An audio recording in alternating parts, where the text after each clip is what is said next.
সনাতন ধর্মাবলম্বীদের অন্যতম প্রধান ধর্মীয় উৎসব শ্রী শ্রী জগন্নাথ দেবের রথযাত্রা ঠাকুরগাঁওয়ে ব্যাপক উৎসাহ উদ্দীপনা ও বর্ণাঢ্য আয়োজনের মধ্য দিয়ে উদযাপিত হয়েছে। বৃহস্পতিবার 16 জুলাই বিকেলে আন্তর্জাতিক কৃষ্ণ ভাবনামৃত সংঘ ঠাকুরগাঁও শাখার আয়োজনে শহরের গোবিন্দনগর মন্দির পাড়ায় এক আলোচনা সভা অনুষ্ঠিত হয়েছে। এতে সভাপতিত্ব করেন ইসকন বাংলাদেশের সহসভাপতি ও ঠাকুরগাঁও মন্দিরের অধ্যক্ষ শ্রীমৎ ভক্তি বিনয় স্বামী মহারাজ। সবাই জেলা বিএনপির সভাপতি মির্জা ফয়সল আমিন, সাধারণ সম্পাদক পয়গাম আলী সহ বিশিষ্ট ব্যক্তিবর্গ বক্তব্য রাখেন। আলোচনা শেষে মন্দির প্রাঙ্গণ থেকে একটি বিশাল বর্ণাঢ্য শোভাযাত্রা বের হয়ে শহরের প্রধান প্রধান সড়ক প্রদক্ষিণ করে।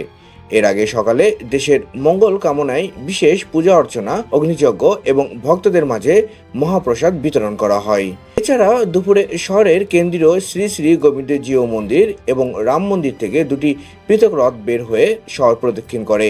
বিপুল সংখ্যক নারী পুরুষ পুণ্যার্থীর স্বতঃস্ফূর্ত অংশগ্রহণে প্রথম দিনের এই রথযাত্রা মহা উৎসব অত্যন্ত উৎসবমুখর পরিবেশে সম্পন্ন হয়।